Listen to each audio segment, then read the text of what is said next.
Hello and welcome to episode 34 of The Grocery Guru. We're here with that guru, who is Andrew Grant. Andrew, how are you doing? Morning, Darren. Yes, very good. You well? I'm very well. It's Friday. What's in our postbag? What's on your mind? What's the world talking about today in the world of grocery? Yeah, it's. I think yesterday, all you could hear about, other than England playing Germany next week, was HFSS. It doesn't exactly slip off the tongue. It's nothing to do with a train line about to go past your house, but I think it's a pretty big deal, actually. All right, so HFSS, let's treat me like an idiot. No comments invited. HFSS, what does that mean? Okay, I won't get you to guess. High fat, salt and sugar foods. So for people in the industry, the impulse category, basically. Some pretty serious legislation coming down the tracks and actually potentially will be enforced on the 1st of April 2022, which by my reckoning is 279 days away. It is. And if the legislation goes through as I've read it, seismic changes to all those foods that would be classed as high fat, sugar and salt. So we're talking fizzy drink, we're talking soft drinks, cakes, biscuits, chocolate, crisps, snacks, even processed ready meals and stuff like that. Wow. All right. So let's do what our Americans say. Let's unbox this with you. I hate that term. But let's unbox it. So HFSS is about salty, sugary foods. I think I do know a little bit about this. You said it's the biggest change in enforced dietary changes since the Second World War. Yeah. I mean, if you think about it, I'm sure we all remember, Jamie Oliver and the Turkey Twizzlers. Yeah, the government over the last 10 years has made a lot of changes, encouraging and in some regards forcing manufacturers to change formulations. Yeah. So to reduce the amount of salt, to reduce the amount of sugar. There's obviously been the watershed advertising bans. Yeah. Not allowed to advertise these products to kids or in schools. Yeah. So it's sort of round the edges, but what they're proposing for next April, as far as retailers and suppliers are concerned, goes one hell of a step further, and that is to ban the sighting of those foods anywhere other than on the shelf, their home shelf. So you can't have sweets on checkouts. A lot of the retailers have made that decision themselves, but that will be illegal. No sighting of sweets or these HFSS products anywhere near the checkouts, within 2 meters of the entrance. And then probably the biggest, you won't be able to volume promote these products. So you'll be able to price promote, I believe, but you won't be able to do BOGOFs, extra frees, twofers. And if you think of the impulse category, certainly back in my day, something like 70% of a brand's volume in those categories went through on deal. So let's bring that to life. If I'm walking through the central aisle of a Tesco or a Sainsbury's and I see the gondola end and it's packed with M&Ms with a little round man with a funny hands, yeah. No more. From April the 1st, 2022, potentially not, unless it's a straight price promotion. But then would it be big enough to get on end? And then also secondary sighting, though, so it will be allowed. That's a very good point. It's but yeah, I'm not sure if secondary sighting counts as promotional, but yeah, but potentially that's a very good point. Actually, you have to promote off shelf. Okay, so and how does this fit in with the sugar tax on soft drinks that we saw a while back? Yeah, that's separate. This is about the merchandising and promotion of a massive slug of the store. And this is going to affect all stores over 2,000 square feet. Oh, okay. All symbol and member stores. So this isn't just the big supermarkets. This is everybody basically other than the independent mum and pop shop. So this will affect a Spar. This will affect Spar. It will affect All Days, Today's, Nisa, the works. Okay, and your sense, because you know a lot of people in the industry, have they wrapped their heads around this yet?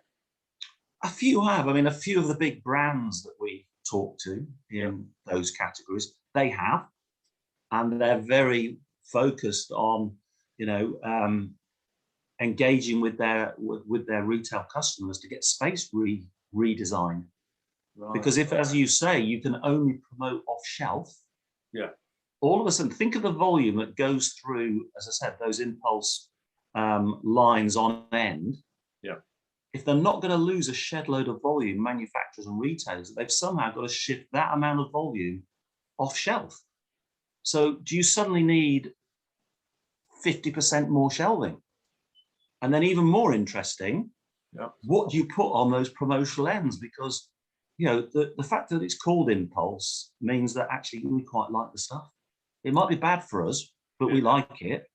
Are we going to buy BOGOFs of, you know, whole wheat grains, cereal bars, and, you know, lime infused natural mineral water? I don't think so. So there is a positive for all the other categories who may find now that they've got access to space they never got access to before. Yeah. And they've got access to promotions they never got access to before. Yeah. But do they sell in enough volume? Probably not. Okay, good point. And then I guess this is also bricks and mortar plus digital. So if there is, and let's come back to my example of the M&Ms with the funky hands, the round red guy, digitally, if that was a banner on a Tesco shopping site, it probably won't be allowed anymore. No, that was the big news yesterday. Digital advertising or online advertising will be banned. Right. Manufacturers will still be allowed to have their own M&M website or Coca-Cola website, but yeah, they won't be able to do pop-up banners on a Tesco or a Sainsbury's shopping site promoting a promotion. So this law, bigger than GSCOP, bigger impact, do you think, on the grocery world in the UK? Yeah, because GSCOP is after the event. GSCOP only comes in if a retailer inadvertently or deliberately breaches it. No, this is like changing the speed limit from 70 down to 40 on a motorway. Yes. In my view. Yeah, for the impulse category, it potentially halves it. And you mentioned earlier 287 days or something, because we came up with some sort of countdown thing. But actually, that's days. In working days, we can take a whole bunch off that. So we're probably down to about 180, 190 days before this thing happens. Oh, yeah. In terms of working days, where are we now? We're effectively July. In the old world, the world stopped in July and August. Yeah. So you've got September, October, November and December busy for Christmas. So you've got September, October, January, Feb. You've got 5 months. So 20 weeks, 140 days less.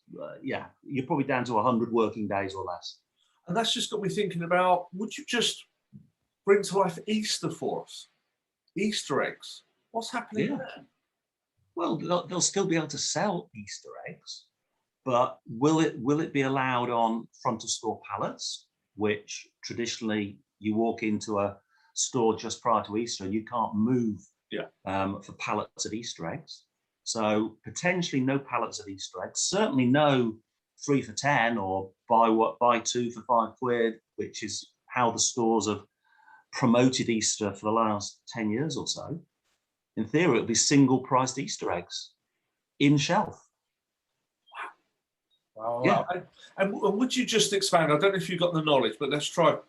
In terms of products, so Easter eggs, obvious, M&Ms was my example. What are some of the more obscure ones that we're not thinking about? Well, it's probably easy to say what isn't covered. So what's counted as a staple? Yeah. So olive oil, corn oil, lard, butter, margarine. That's all very high fat, but by definition, those will be excluded because they count as a staple item.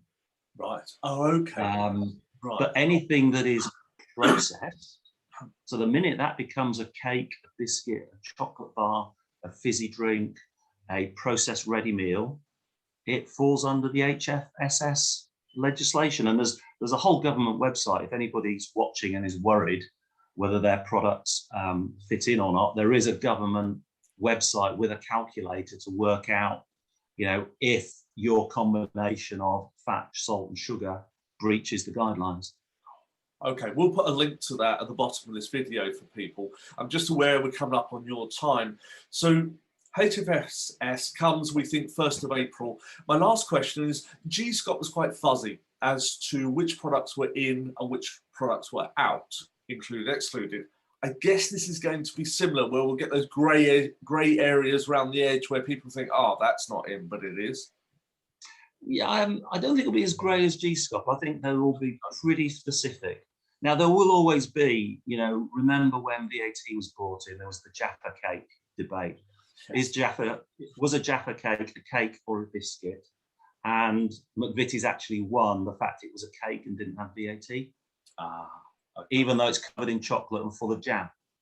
Now, there's going to be the odd product like that, but, you know, I think when you look at that government website, they've been pretty comprehensive in what constitutes an HFS product, HFSS product. HFSS. All right. Last bit, if you would, Andrew. I know we've got a webinar coming up that we're partnering with Wanzel. Would you just give us 10, 20 seconds on that, and then we'll let you get back to your day? Yeah, I obviously, you know, I think there'll be a lot of people out there who hopefully when they see that will have a OMG moment. What is this? Does it affect my product? What on earth do we do? Yeah. So yeah, we've you know, we're putting together a webinar with Wanzel, the shop outfitting people, just to help suppliers through this. Well, as I said, I think, you know, from a car analogy, it's like suddenly getting on the M1 and realizing you can only do 40. Wow. Which in actual fact is all you can do most days, but hopefully you get the analogy. All right, so we've talked to Andrew about HFSS. He's our grocery guru. If you have more questions, there's a few links at the bottom of the video. Please get in touch. Andrew, thank you again. Have a good Friday. Take care. Take care. Bye.